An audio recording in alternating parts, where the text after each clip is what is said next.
4, 3, 2, 1, go. And we are back.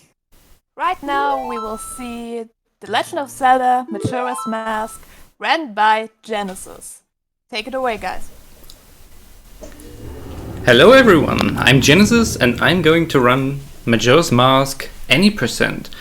And I'm not alone, I have Riley here with me to help with commentary. Hi Riley. Hi there. Yeah, I'm a glitch hunter and router for this game. I've done most of the work for the current any % route, and I also run it. I actually just PB'd last night. Just managed to barely bob G3neziz by a couple seconds, but yeah, I'm excited to be following this race for you. Yeah, I saw you bob me and, well, GG I guess. Thank you. And yeah, so let's get started. I will fill in the very cool file name. Why I'm doing that, we will explain that later, I guess. Yeah. And time will start as soon as I hit start. So just 2 more characters.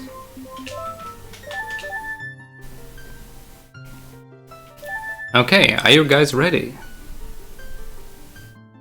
I hope so. So 3, 2, 1, go. Yeah. Do you want to talk about first cycle, or do I have the honor? Up to you, honestly. I do have some stuff I want to talk about, but it's not related to first cycle. I just figured first cycle would be a good time to talk about it, because there's so many cutscenes. Yeah, true. So maybe at the end of Ocarina of Time, little spoiler alert right here, Navi flies somewhere and Link wants to find her, so Link sets on a journey and, well, ends up in this mysterious forest. Well, it's full of mist, you can't see anything really, and things happen, I'd say. So yeah, it's, if you know the Zelda timeline, it's at the part where Link defeats Ganon in Ocarina of Time and is ported back to childhood by Zelda and sets on this journey. So yeah, we're in this very nice forest right here and are ambushed by 2 fairies, which, yeah, are kind of strange, I'd say. But the main character of this game now appears. Yep. Skull Kid with the Majora's Mask. In German it's Horror Kid, so I tend to say Horror Kid. And yeah, while we're introduced to Skull Kid, I'm not going to spoil anything, but I do want to hype up the ends of this run because there is going to be some awesome shenanigans going on. But it's going to be a little hard to understand them unless you know a little bit about how this game works, and specifically it's how scenes work in this game. So most games have a concept of something that's either called a world, a map, a level, a scene. It's basically just like each discrete area of the game. So like in Majora's Mask, it would be like South Clocktown, West Clocktown, North Clocktown, East Clocktown, Termina Field, Great Bay Temple. Like basically each area is its own scene. And some scenes have different variations on themselves. So like when you beat Great Bay Temple, the water purifies and the boat comes out to the dock and you can ride that to get over to the jumping game, whereas normally that's not there. So like when there's small changes in scenes like that, the way the game does that is by using something called an alternate setup for the scene. And that's just something that I want you guys to be thinking about as this round continues. It's not going to be relevant right now, but just remember that there's scenes in this game and some of them have alternate setups. Yeah, finally some gameplay. Not much, because more cutscenes are coming up. this was a very fun thing, I think, to see when I first played the game. Link learned how to do acrobatics. And yeah, that's it for gameplay now. More cutscenes.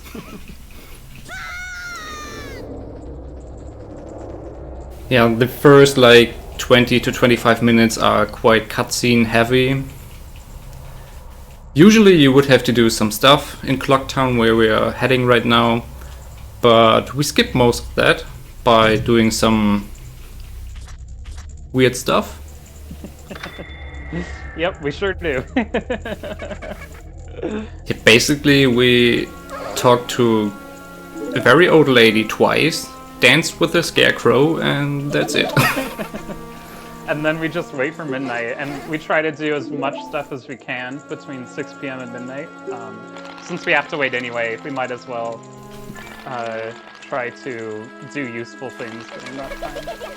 But Yeah. if you're playing well, you're always gonna like be waiting on the in-game time, which is actually a really nice thing because it means that if you like make mistakes, as long as they're not like gigantic, you don't actually lose time because it's what we call in speedrunning an in-game time segment, as opposed to like a real-time segment. So it basically means that player execution up to a certain point doesn't matter during that split.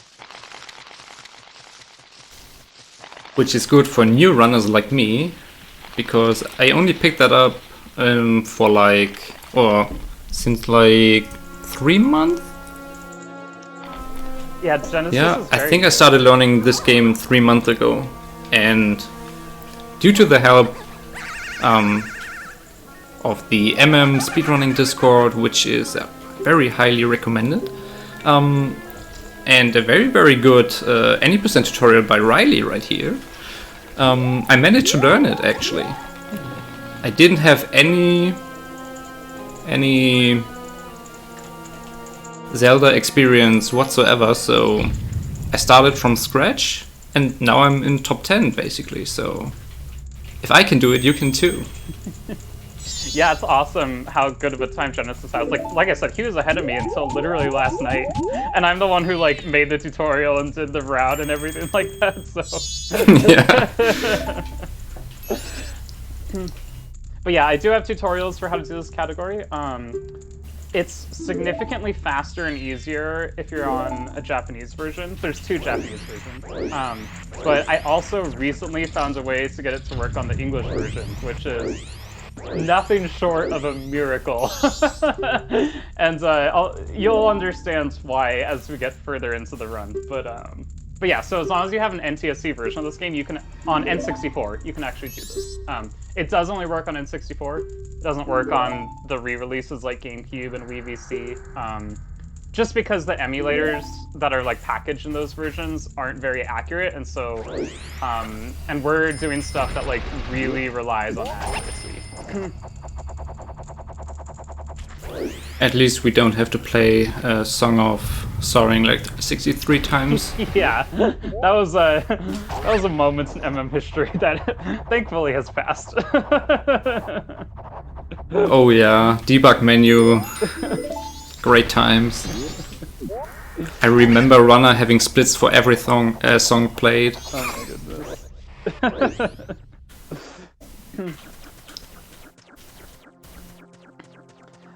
So I'm actually a little bit behind on like the stream just because of like, you know, internet like delay, but I assume that Jen, you're about to go through HMS, right? Yes. Okay. And I won't skip it. Yeah, so it's actually possible to skip this, but on N64 it's really annoying. Like super annoying, because the way you can skip it is that in this game, every cutscene needs 2 consecutive frames to start.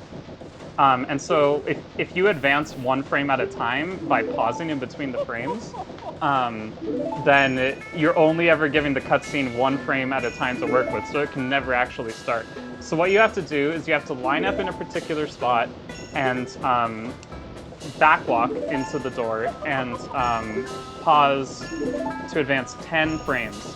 and it is very difficult on N64 for two reasons. One is that you can't walk in a straight line for MM on N64. In OOT you can, but just the way the game MM reads controller inputs, it doesn't actually zero the cardinal axes at all, so you can't walk in a straight line. You might have noticed that if you've played MM on N64 before. But that basically means that you can drift left or right of the doors, and if you aren't lined up in the right spot, it's going to take more frames to pause buffer, but you're not going to be expecting those extra frames, you're just going to go for 10 because that's like the minimum.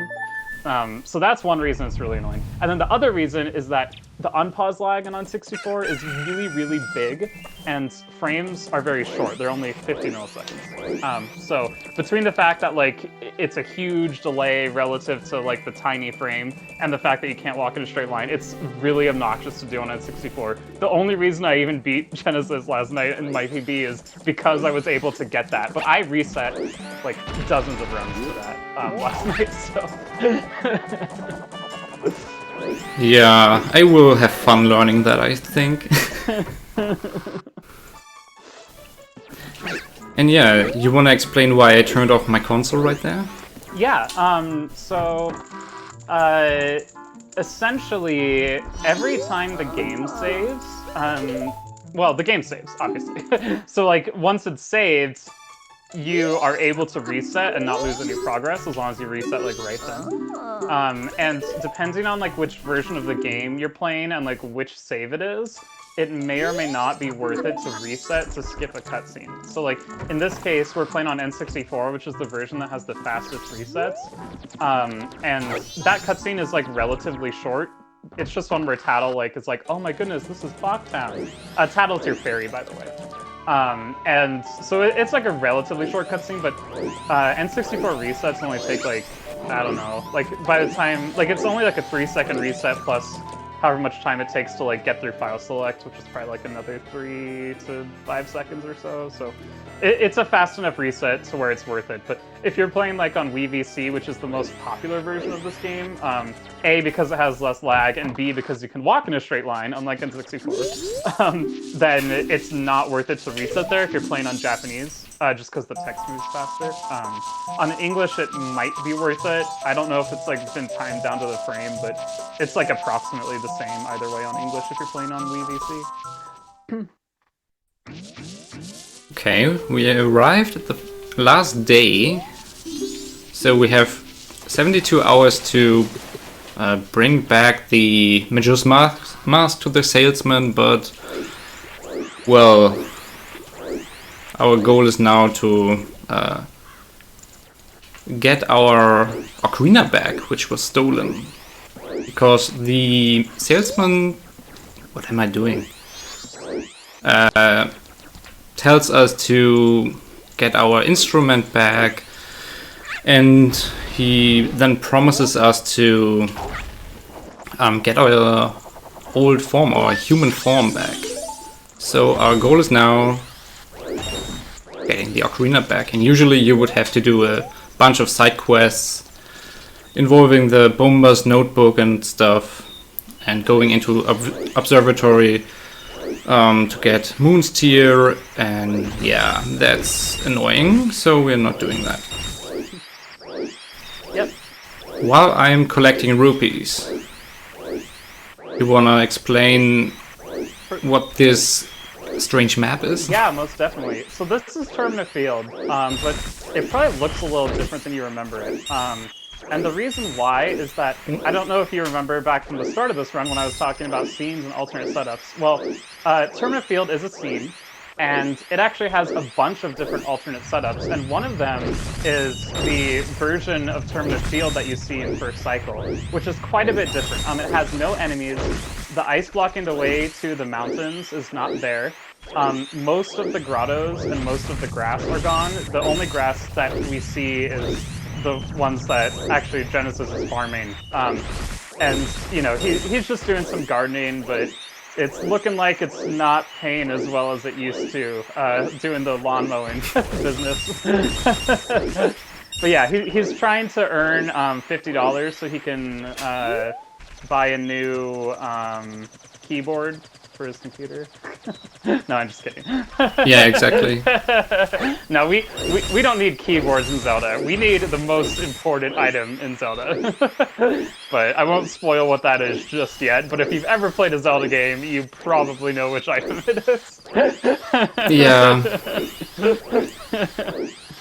Okay, I will be very late, but that doesn't really matter, I think. Yeah. So like I was mentioning, this is an in-game time split, which means that it covers for your mistakes and or bad RNG, which in this case it was more bad RNG, up to a point, but like once it gets too far, you do start losing time. And we know that Genesis is going to lose time on this split because he didn't get into North Clocktown until like 12 or 10:50. Normally, you need to be into North Clocktown around like 10:15 at the latest in order to be able to do everything you need to do and still get to the clock tower before it opens. So basically what's going to happen is Genesis is going to be in the middle of doing something, and then everything's just going to stop and the clock tower cutscene is going to play. And then once that cutscene's over, he can like finish what he was doing and get up to the clock tower. Exactly. So RNG is bad sometimes. Yeah, this category unfortunately has a fair bit of RNG, because it's the money that you're trying to get, which honestly that's not too bad, because like I said, as long as it's not terrible, like you're usually fine, since we only need 50 rupees. When you need 90 rupees, you can very easily reset runs to bad rupee RNG. Oh yeah. But in this category, we only need 50, fortunately. And then there's gonna be one more RNG thing after we turn human.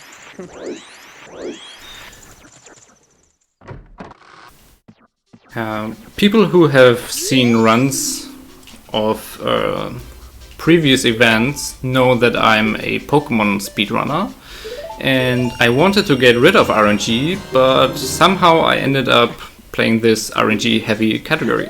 Yep. That's how it goes sometimes. Okay, yeah. I mean, it's probably still not as bad as Pokemon, but since we don't have like random encounters, it's not by far. Pokemon is just ugh, yeah. Sometimes I don't think I could ever run a JRPG. I have mad respect for JRPG runners because I just don't know if I could handle that level of like menuing and RNG all the time. Like RPGs are really fun, but like as a speedrun, like you have to have some dedication to that. Yeah, it's very reset heavy. Luckily, there are ways to No, I don't want to talk to you. Ways to manipulate RNG in Pokemon. Yeah. So whereas here we can't really do that. If you're a task, you can manipulate the rupee RNG from the bushes, but I think it basically just amounts to like slash the bush if you don't get as many rupees as you want, like go back a few frames and like do like just like a slightly different input, and yeah. So it's at not least, like a at least very I got formal science. So it's nothing that we can really do RTA since we don't have save states and re-records. Yeah. You can actually... At least I got the first try gainer. Yeah, that can be a little tricky. Short donation. Yeah. Yeah, sure. Go ahead. We have $10 from Xonerus saying Jesus Pog. Yeah, he spelled you wrong. He missed the end there. And this one goes to the Super Metroid Project Base any percent to Hug the Metroid. Awesome. Hugging Metroids is worth it. Yeah.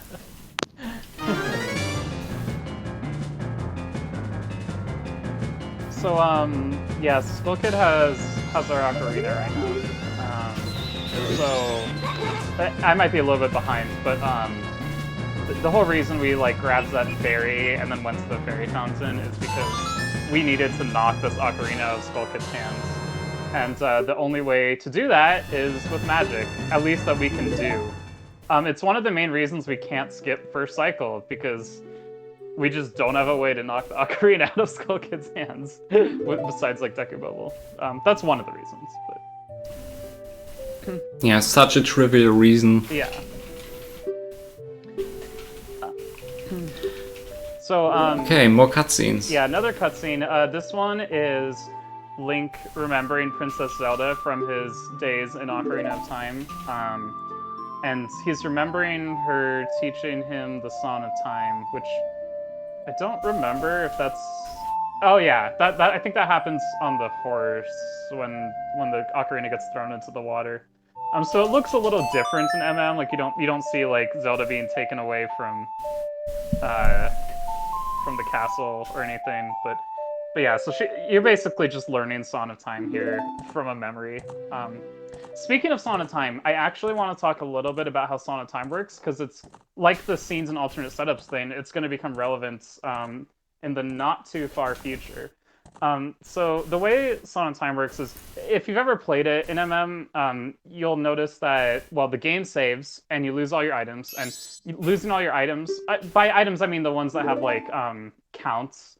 Like, if you have bombs, you'll lose your bombs, you'll lose your arrows, if you have money, that's why you deposit money at the banker. But you'll basically see, like, the rupees, the bombs, the arrows, they'll be, like, falling downward, but slower than Link is in this, like, cutscene, where he's, like, spinning around in a white map that has, like, clocks and stuff. Anyway, so that cutscene, we call it the spin cycle cutscene, because it's like you're in a, in a spin cycle in a washer. But the way that the game plays that cutscene is it sends you to the cutscene scene, which is a mouthful to say, but it's the scene that's used for playing cutscenes. And it loads alternate setup 7 of that scene. And that is the spin cycle cutscene. So that's going to become relevant later, but it's alternate setup 7 specifically. And Genesis just typed another file name that looks like nonsense, so that's pretty cool. Nah, I'm doing that later. Oh, right, yeah. We're doing a safety save for marathon safety. After you turn human, you can save the game, and it only takes, like, I don't know, 30 seconds or so, but if you, like, for a marathon, it's a really good idea, because, like, if something goes wrong in the future, then you don't have to watch this very long cutscene where you turn human again.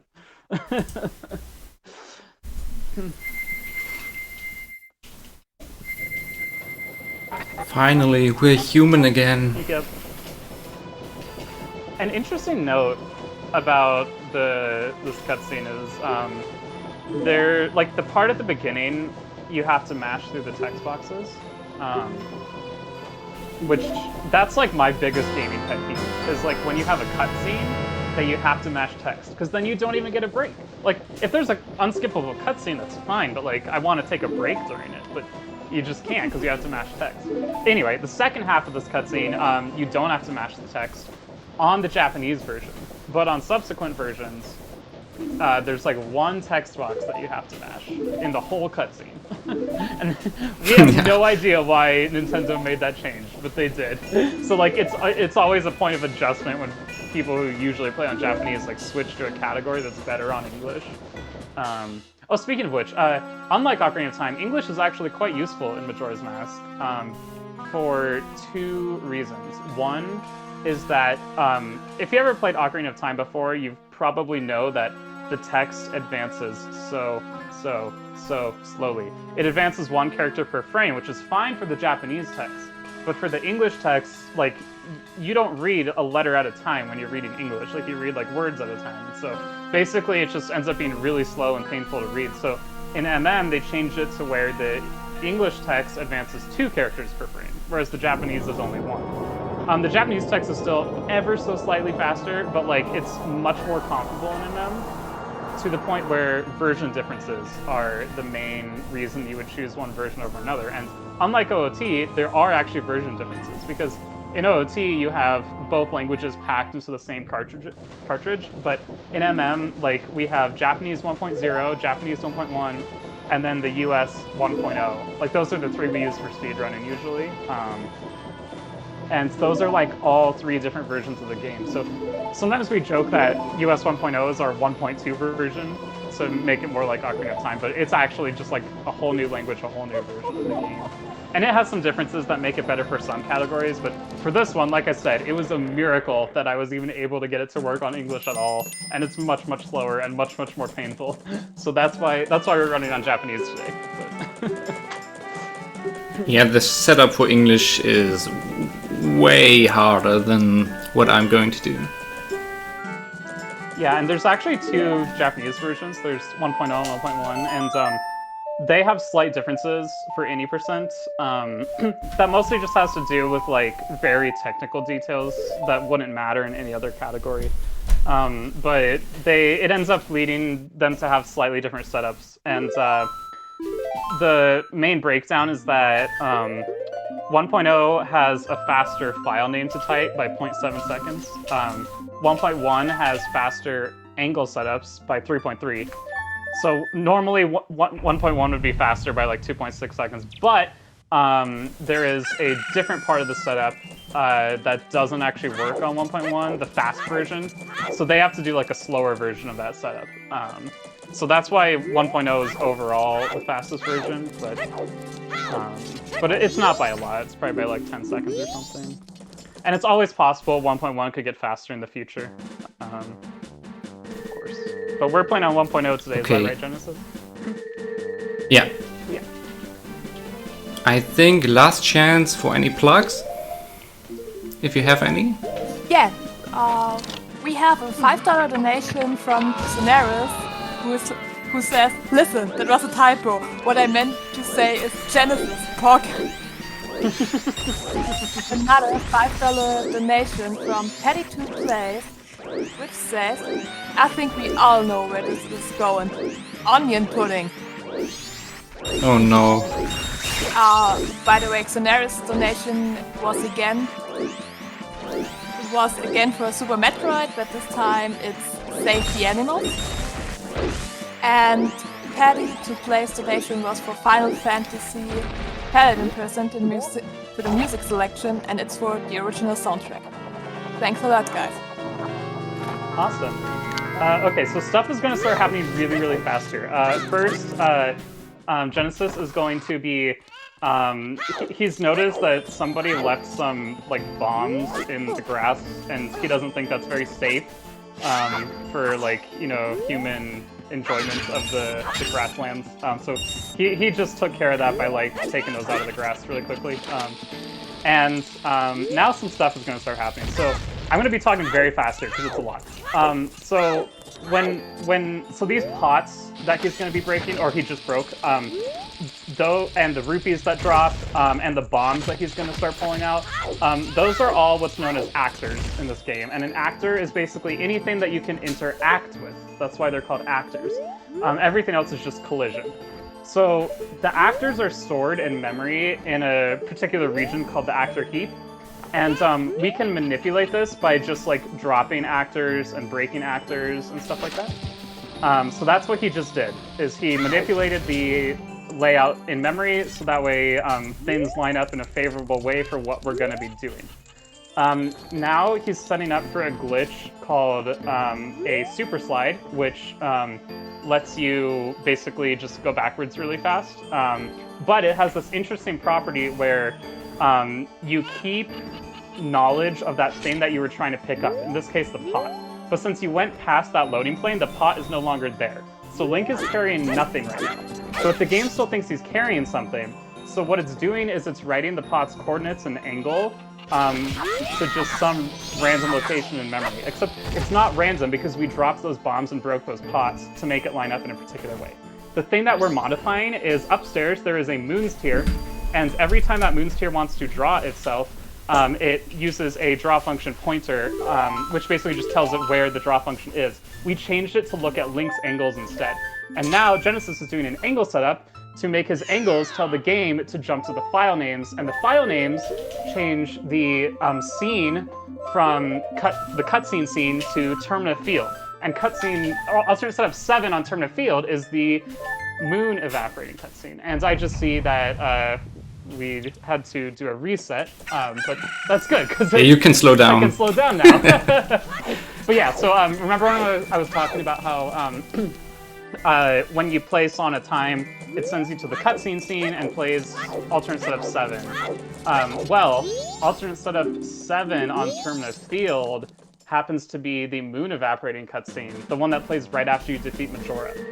So by making the game, every single frame that we're looking at the moons tier, it's going to be writing the value for Terminus Field into the entrance setter in memory. And so the game's going to think we're in Terminus Field, but Song of Time is going to try to make it play cutscene 7, or alternate setup 7, which happens to be the moon evaporating cutscene. So it's pretty wild. This trick is known as arbitrary code execution. It's something that exists in many video games, especially older games.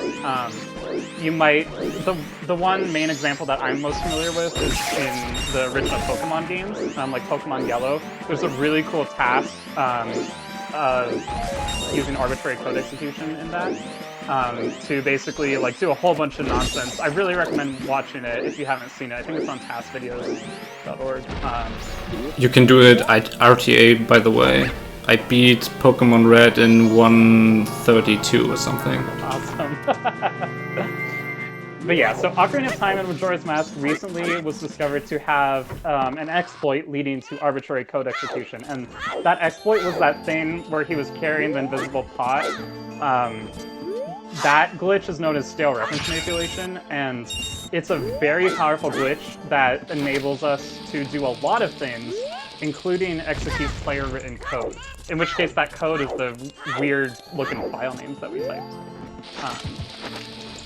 Yeah, so that was a lot of information, but that's basically what's going on here, and it's really cool that we're able to do this. I'm sure this is exactly the way you beat the game as a kid, right? Like, you didn't go to all the temples and bosses, no, you're speedrunners, you're too fast for that. I'm sure you just went into Observatory and dropped a bunch of bombs and did a little dance and played Song of Time and you just went to the credits. Okay, I have 8 bombs left and I need 8 bombs, so Monka. Unfortunately, I didn't get the super slide, so my bomb count is now really bad. Yeah, but I think you need, yeah, so you need, let's see, 1, 2, 3, 4, 5, 6 to manipulate the actor heap, and then you need 1 to do the super slide, and then you need 1 for the angle setup. Yeah. So yeah, you're bomb perfect right now. Speaking of which, the reason that we use a bomb for the angle setup is because we need to manipulate 2 angles. One of them is the angle Link is targeting at, or he last targeted at. And the other is the angle he is moving towards, which is basically the same as which angle he's facing. And the problem is that we need one of those to be odd, and we need the other one to be even. And nothing in this game adjusts your angle by an odd amount, except for sometimes taking damage depending on how far away the damage is from you. So we do a very particular setup where we do 2 jump slashes and then a diagonal slash to position ourselves at a very convenient distance from the bomb to where it makes our angle even. And not just even, it needs to be like, it has to be more specific than just being even, but one of the things that it needs to do is make it even. And then we can just spin in circles to get the precise angle that we need from there. But yeah. Fortunately, the other 2 angle setups, all we have to do is spin in circles. Spinning in circles is the fastest way to change your angle in this game, and the easiest, at least for N64. So we only have to use 1 bomb for the angle, which is very fortunate. The other option is to use Deku Mask, because Deku can shoot at Deku level. And first-person items also adjust your aim by odd amounts, but it's a lot trickier because you have to pause buffer it. And as we saw with HMS, or didn't see with HMS, pause buffering is obnoxious on N64. So another thing here is Genesis just had his sword drawn, and Time coming up. finally. Awesome. Yeah. Okay. I won't talk about the sword because this is more interesting. So the And time. So go ahead. the reason the screen went all dark is that's like a little Easter egg I added into the file names. So we need to write the value for terminal field into the right slot in memory. But the way we do that, there's a lot of different ways. We can either write just part of it from left to right, or we can write the whole thing, or we can write it from right to left. And if we write it from right to left, then we can actually overwrite the previous value in memory, which happens to be the darkness value for the game. And the space in the file name is actually a really large number. It's df and hexadecimal. And the game treats that as negative, so it basically puts f's before it. So it's ffdf, which is like one of the biggest numbers you can possibly have. And so it just makes the screen like pitch dark, and it doesn't cost any time, and it looks really cool, and it makes it really easy for runners to know if they did it correctly. Because playing Sonic Time takes like 20 seconds, so it's better to have the instant feedback. But yeah, sorry. Yeah, it's a very great visual cue. So yeah, that's Majora's Mask 80%. I bet that was nothing like what you were expecting, unless you've seen a Ocarina of Time or Majora's Mask speedrun in the last year. But before that, they looked nothing like this. So. Yeah, any percent went from like 1:15 to like 50 minutes, and then like 40 minutes, and now it's sub 25. Yeah. So the world record is 24:50. Yeah, I think that with like a perfect run, you might be able to get like a 23:59, but like it would have to be perfect. So yeah, 24 is mostly where we're going to be from here on out, unless we find like a way to skip first cycle, because at this point we're already doing the arbitrary code execution in the earliest possible area of the game, which is the observatory. Like that's the closest to Clocktown. So like there's there's not a lot of room here unless we find a way to skip first cycle, which is, it's really funny that we can beat the game in 2 minutes, but we can't skip the intro. Like once we finish the intro, it's like only 2 minutes to beat the game, but we still have to go through like a 22-minute intro every single time. Yeah. Well, since I took longer than expected, I think we should cut off now. And yeah, shout outs to the MM speedrunning Discord, which got me into this marathon basically. And thank you, Riley, for an awesome commentary. I really think the audience liked it and appreciated it. Yeah, you're very welcome. Thank you so much for inviting me, and thank you for having me, UKSG. And yeah, I just want to say that even though I've done a lot of work on 80%, I couldn't have done it alone. Seedborn did a lot of work on it before me, but I was the one to move it to Observatory, and Full Grown Gaming, he wrote a program called a heap simulator that basically makes it so that we could figure out like how to drop those bombs and stuff in a way that made it work. So like I wouldn't have been able to do it without Full Grown Gaming either. So definitely check both those two out. I'm on Twitch, I'm on YouTube, just the same as my name up here, Riley. Genesis obviously is as well. So you can check all that out. Check out the MM Speedrunning Discord. It's on speedrun.com. You can find it there. Yeah. Thank you, UKSG, for having me, and that's it for us, I think.